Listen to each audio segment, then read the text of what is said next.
use genetic algorithms to reduce the total travel time of the user and to suggest the best activities for the user. And here we are also very open for future collaborations. So mobility as a service has four main items: planning, booking, ticketing, and payment. And this has to be emphasized because sometimes people mix up advanced multimodal journey planning with MaaS. However, just having a good journey planner is not enough. It is a basis of a good MaaS solution, but we also need to include the booking, ticketing, and payment related services. And one of the best definition for MaaS was provided by the MaaS Lab group in UCL, and they say that it is a user-centric intelligent mobility distribution model. So as you can see, they already start with the main item user-centric. So we aim to make the life of the user much easier. Of course, this means that at the same time, it will be a little complicated on the side of the MaaS provider, who is the new player in the field. And the MaaS provider has to make some arrangements with the mobility service providers. So the public transport, private car sharing, bike sharing, micromobility, and any other kinds of new mobility services. So it's always realized on a digital platform. So usually an application, we will also see some numbers of the evaluation of current available MaaS solutions. How is the distribution of these digital platforms? So just a quick overview of the previous projects. It already started in the early 2010 years with some pilots of Ubigo, which has been then reintroduced and provides a full MaaS solution. And there was some seeder type of applications who tried to set the roadmap for the MaaS. However, the first big real MaaS solutions were introduced in the Horizon 2020 framework, where a specific call for MaaS deployment has been launched, and there were 3 projects which realized this and got funded to do this. And one of them is the MaaS for EU, where also BME participated, and we had a nice pilot in Budapest. So this is the overall framework of the MaaS for EU project, where the main idea is that we create a business model that is beneficial both for the service providers and the end users.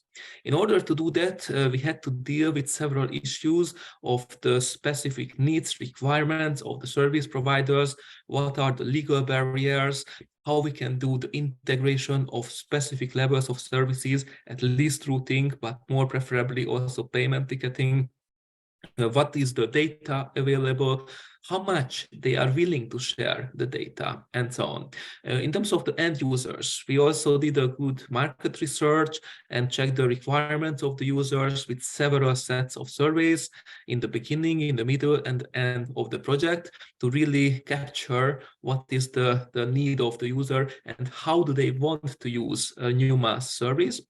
And as you can see on the right side, we have also developed a technical system, so a background system, where we collected data from different data sources like timetables, traffic data, history data, public transportation, social networks. So there were lots of data. Not everything was used finally, but we could utilize quite good or realize a quite good solution at the end, where we had personalized product selection. So we recommended for the users what is the best package for them. And actually now we are working with one of my PhD students more deep in this direction, how to create the best mobility packages for the users, the best MaaS packages, what kind of transport modes should we include.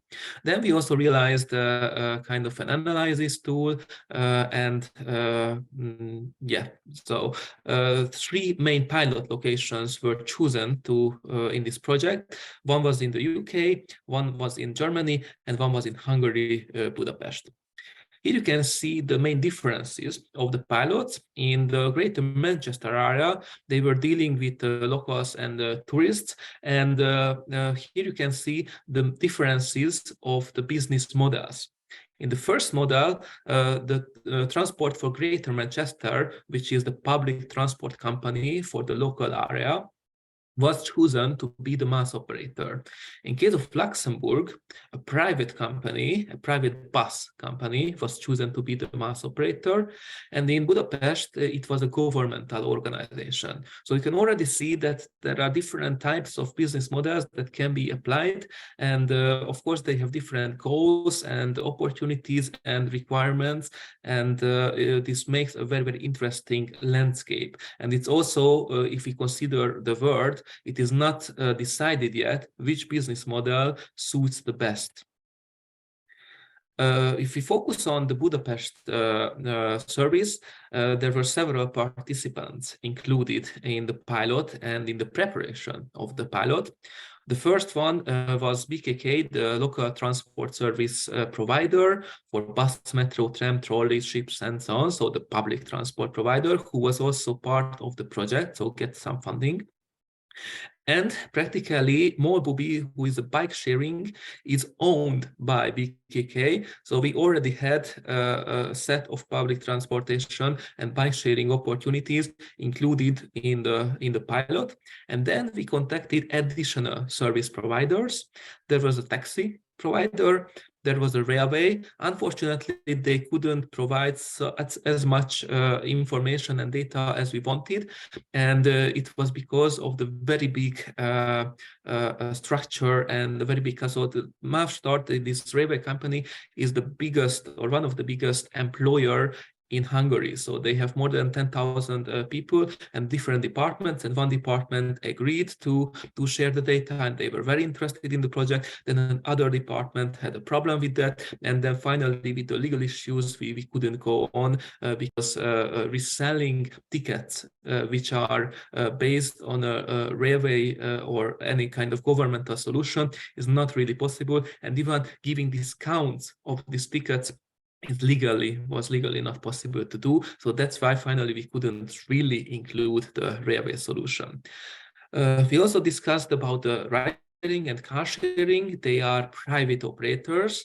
So in this case, it was relatively easy to get some discounts because they set the prices.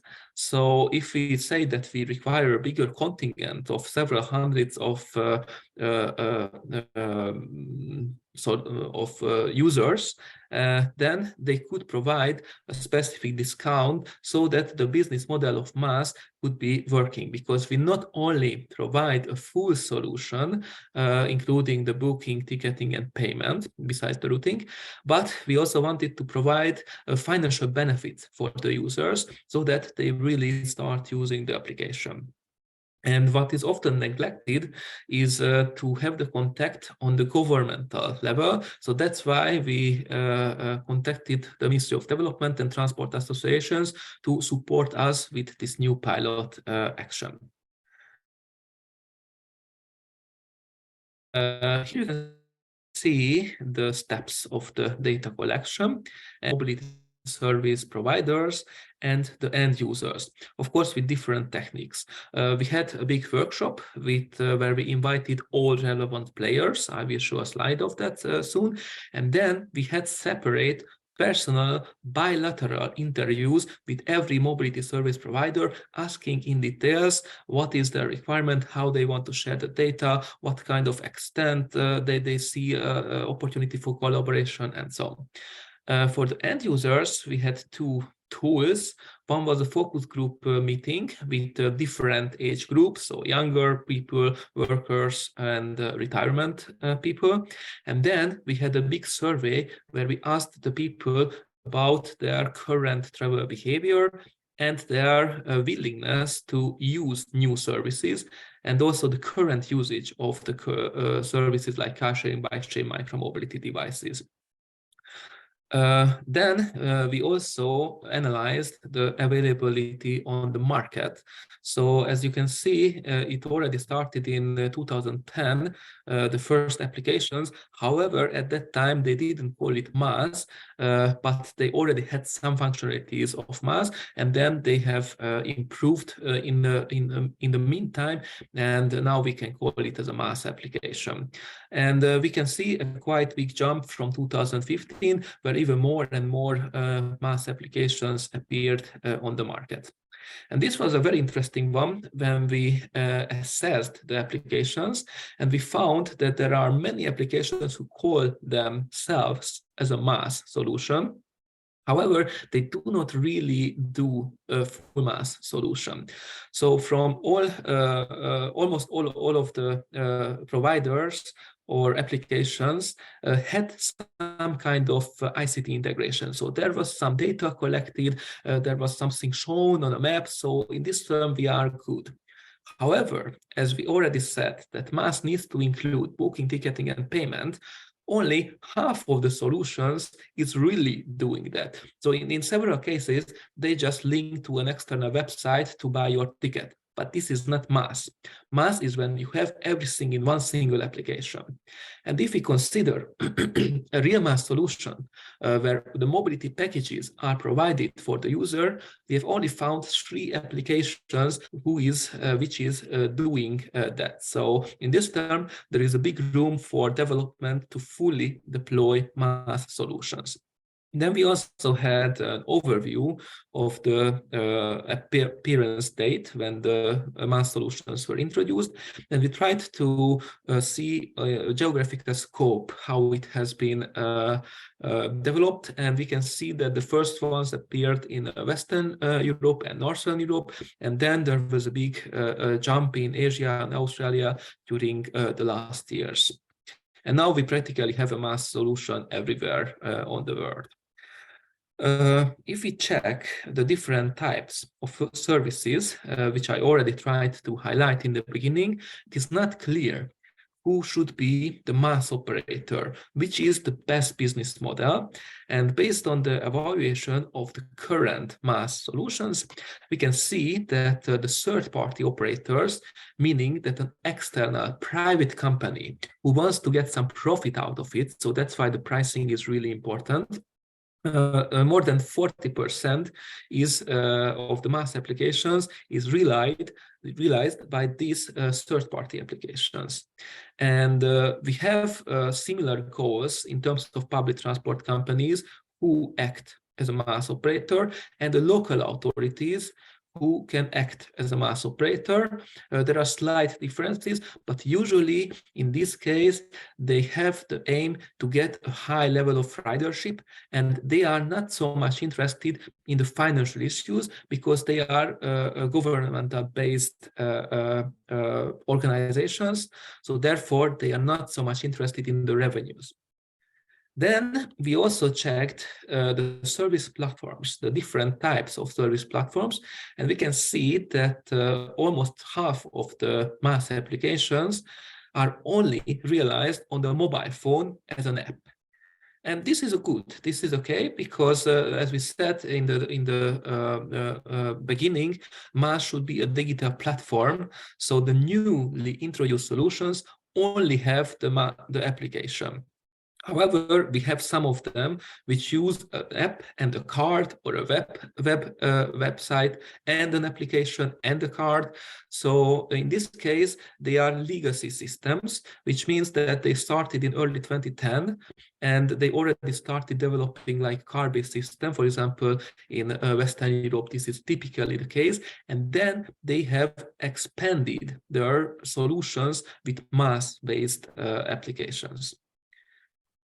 Then this is like a short information about the workshop which we held in Budapest, and you can see from the list there were really many important stakeholders invited, and we had a very fruitful discussion and could realize the pilot based on the input which we have received during the workshop. Just one highlight from the workshop is the expectations. the same workshop, the same type of workshop was realized in the 3 locations. So we can see that mostly the participants would like to or expect to see an increase of the ridership, both in public transportation and both in shared solutions. There is a slight difference. For example, in Luxembourg, they were mostly thinking that active transport will have a much bigger share. And also they were really much expecting to have high level of car sharing service. As we said, the business models, it can be a tricky one. So we also asked about the threat for a monopoly, because right now the scheme is to have one MaaS operator who covers all the transportation solutions. And in this case, in Greater Manchester, there was the biggest fear of having this monopoly situation. And this is understandable, because right now in the UK, there are several public and private operators, especially in the railway sector. So they were a little bit afraid of having just one single MaaS operator. In Budapest and Luxembourg, this was not that much the case. Also, the political influence was not so much relevant, and they seen an opportunity for the integration of local mobility providers and data sharing. And interestingly, in Budapest, the interest for data sharing was relatively high. Then we also listed some criteria what could be for a successful MaaS implementation. And then we asked the local participants to rank them and to highlight which are the most important. And they say that the service should be reliable. So the user wants to have a good solution, which is easy to use, and it provides good results and without any mistakes or problems or misleading information. They also highlighted to have real-time information, so that if there is something happening or rerouting is needed, then they receive the information. And there was also an issue with privacy and payment options, and I will come back to this at the end of the presentation related to the Budapest pilot, how much important this can be. So now let's go to the next phase, where we started realizing the mobile solution, and we have created the packages based on the inputs of the users, and also the opportunities what we had in the current location. So practically, in terms of routing, everything was provided through the MaaS application. We could include public transport, bike sharing, car sharing, taxi, and ride sharing through the app. So this was a success, I would say. In case of booking, of course, you cannot book a place on the tram. In case of bike sharing, it was possible to do. However, in case of car sharing, it was not available, because the car sharing operator said that it's a security issue for them, and they don't want an external application that it opens the car for the user. So technically it would be possible, but they didn't want to do it. However, in case of ticketing and payment, there were no such concerns, so we could include and integrate car sharing to full extent. In case of public transport, there were no electronic ticketing system at that time in Budapest. Now they have an application, so now we could do that. But at that time, it was not there. So we came up with a solution to realize a routing to a vending machine and to buy the ticket there. So I know it's not a real MaaS. However, it was the opportunity which we had at that time. And in case of taxi, because of the payment issues, it was only partially available to realize in the MaaS app. And then we also provided some choices for the users. Of course, not all of the choices were shown for all of the users, because we asked the users, how much do you use bicycle? Or how much do you would like to use bicycle? How much you would like to use car sharing? How much you would like to use micromobility solutions? And based on, we have only suggested those packages which are suitable based on the choices of the users.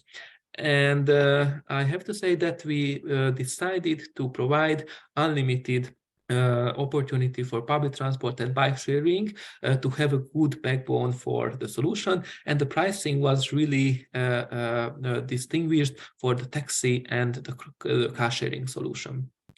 And then there was also a MaaS application developed by one of the partners, and we kind of customized it for the local needs. And here you can see that it was an example for a package for a specific amount of Hungarian forints, including public transport, taxi, car sharing, in this case unlimited or almost unlimited, and bike sharing.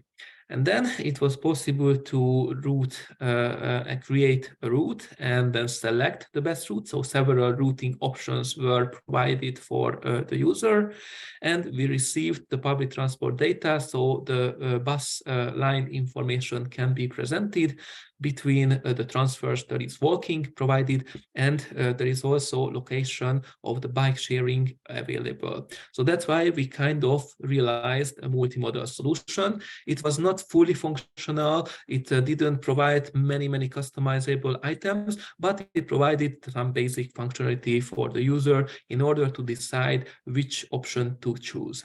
And then it was also available some navigation. For example, here you can see that the car pickup is within 1 minute walking distance.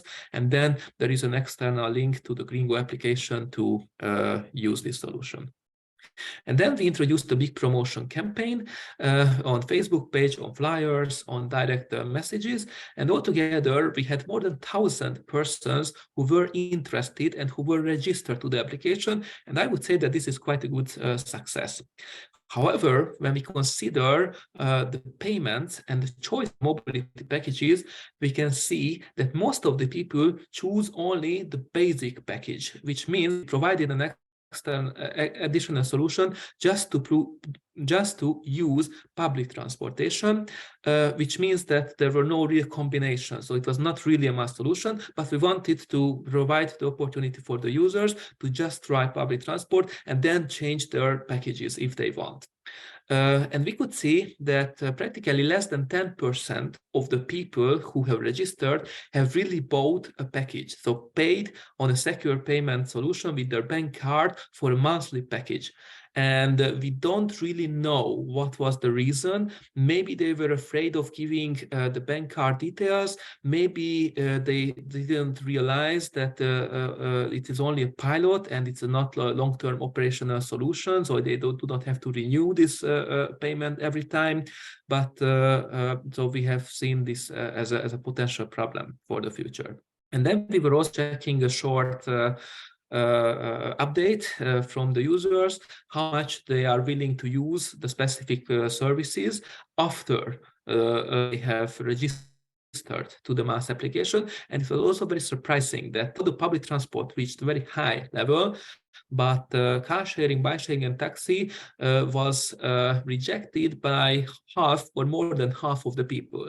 And if we cannot show people why and how they should use MaaS solutions, then the whole application and the whole effort is useless from our side. So somehow we have to better highlight the benefits for the users, why they have to or why they should use this MaaS application, and what kind of opportunities does it provide if you combine a bike sharing or car sharing solution with public transport, and then you may not need your car to go to any kind of location. And this part should be very much suggested and highlighted to the user.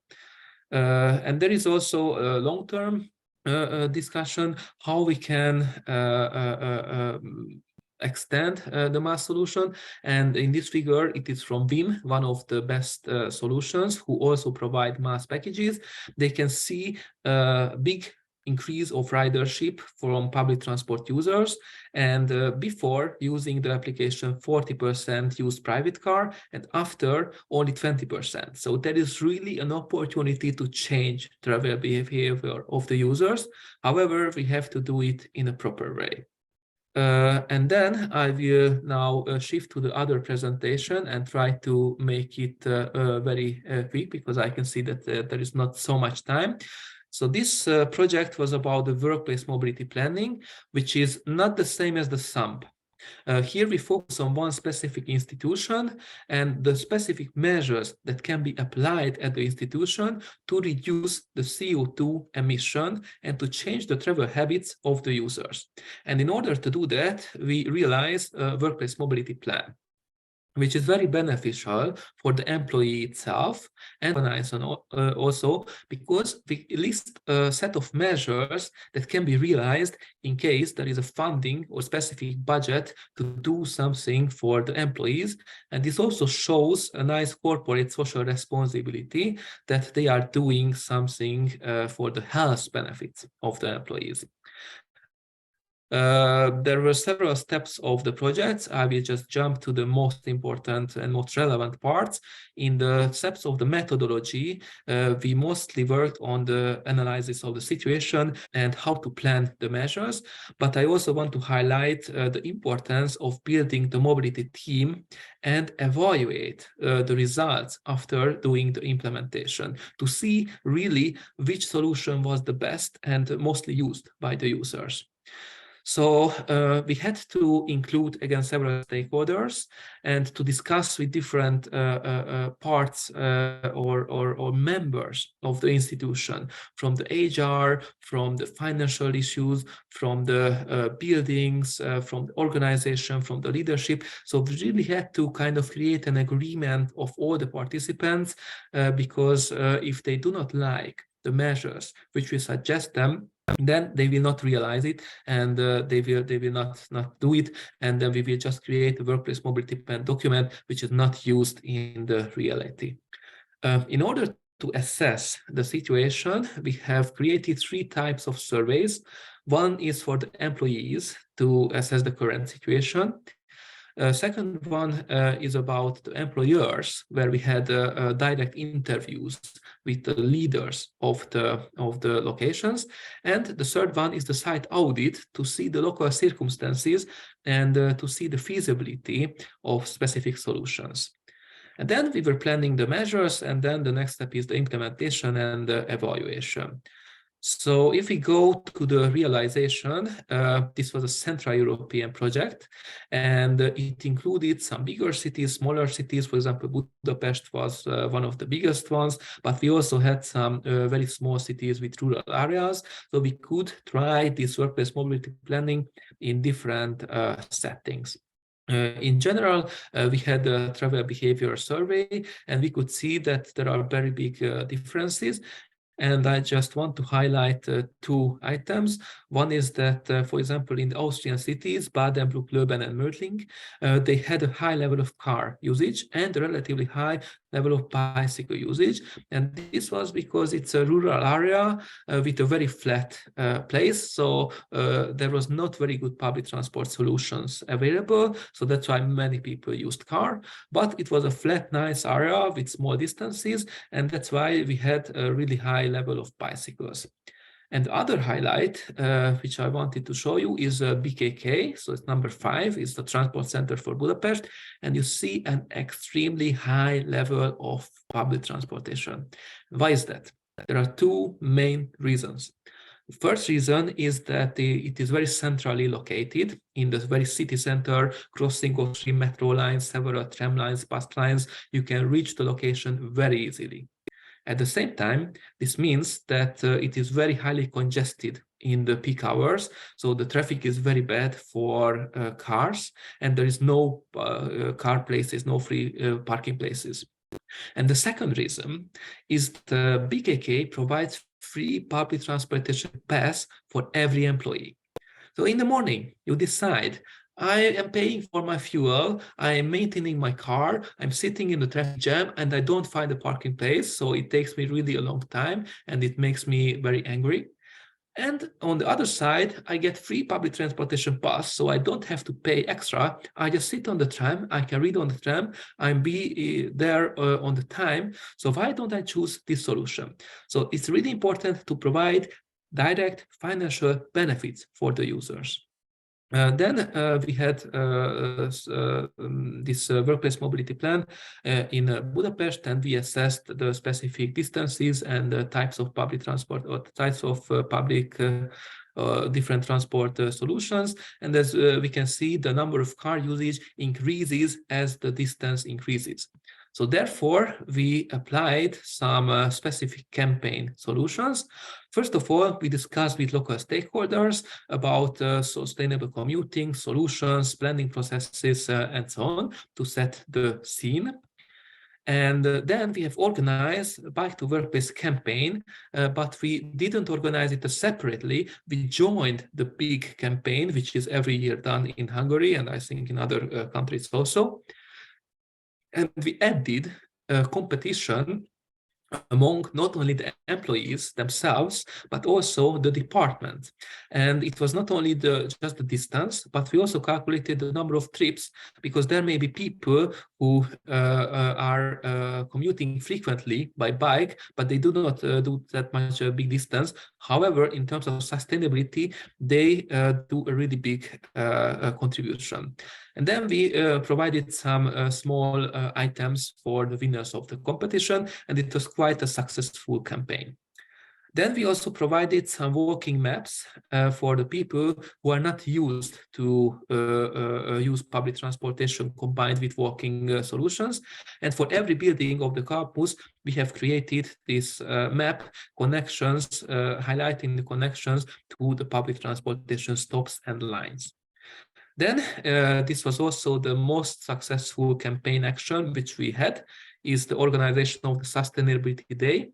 It had two parts. One was a promotion of commuting with bikes, and here we had the opportunity of testing an electric bike, and it was really funny to see that the colleagues from the departments were just sitting on the bike, going around on the building and saying, "Oh, it's really fast, I want to buy such thing, and it's so nice to use it, and I would like to try it." And practically we didn't provide any extra financial benefits, but at the end of the project there were 5 people from the department who have actually bought an electric bike, and most of them are still using it.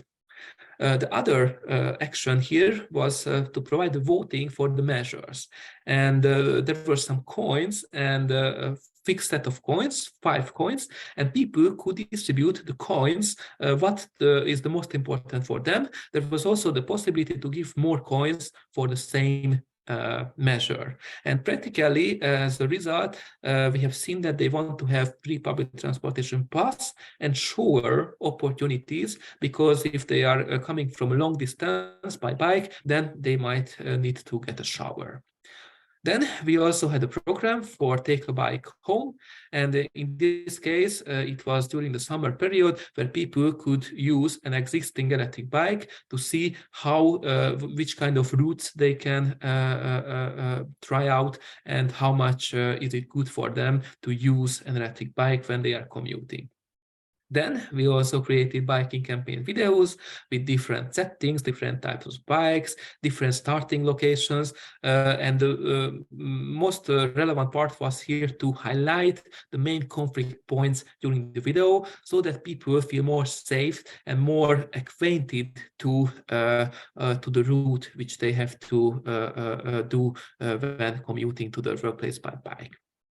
And the last one, which I wanted to show you here, is the pilot, where we have developed an online application to compare the different transportation modes based on travel time, travel cost, emission, and healthiness. As the input, the users could set the importance of the indicators on a scale, and then as an output, we provided a rank of the best transportation modes. This is how it looked like. So there was a very simple user interface with the home and the working address, and the user can set how important is the travel time, travel cost, environmental effects, and health effects. And we calculated the travel time based on the Google API. The travel cost was based on the number of transfers and based on the distance in case of car and bike. Environmental awareness was calculated based on the CO2 emission. Of course, bike and walk was 0. In case of public transportation, we have used the average values for the different modes. And in case of cars, the user would set which kind of vehicle he or she is using. In the case of the health effects, we use the CO2 calculation. We use the kilojoule calculation. So how much energy is being burned when specific transportation modes are used. And of course, these were mostly applied for bikes and walking solutions. And here is the result of the routes. One example, when you travel from the north of Budapest to the campus of BME. And here you can see that the best transport mode was bike, as suggested, and you can see the values and the different routes. We also had an evaluation where the weekly, monthly, and yearly costs were shown for each kind of parameter. And then we also had a nice trial with 160 users and 400 routes. And we have seen that travel time is very important, is the most important, of course, but travel cost and environmental effects were also relatively highly evaluated. So I don't have much time, so I will just skip this, but we can see that histograms proved that it was a normal data collection.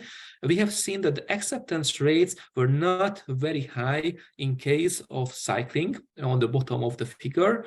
And this was because we had a little bit of overestimation for cycling. So in most of the cases, cycling was suggested because if you consider this is a fast mode, this is a cheap mode, and this is a healthy mode. So if the user has checked as a high importance any of these characteristics, then it is natural that bike comes as a first opportunity. And we were asking the people for feedback whether they accept the suggestion, so whether they would like to use the bike if they see the results. And unfortunately, not all of them, even 70% of them, didn't accept. However, in case of walking and public transport, there was a very, very high acceptance rate. And the last result, which I wanted to show you, is the distribution of the specific transportation modes if the people were setting a high importance for these parameters. And we can see that among the people who set time and cost as an important parameter, public transport users are mostly present. However, if we consider environmental effects and health effects, we can see a much higher share of walking and cycling people. So this is really directly correlated and connecting. And what we need to do for the future is to somehow more highlight the benefits of environmental and health effects, and thus change travel behavior of the users. So thank you very much for listening to me. And if you have any questions, just please ask.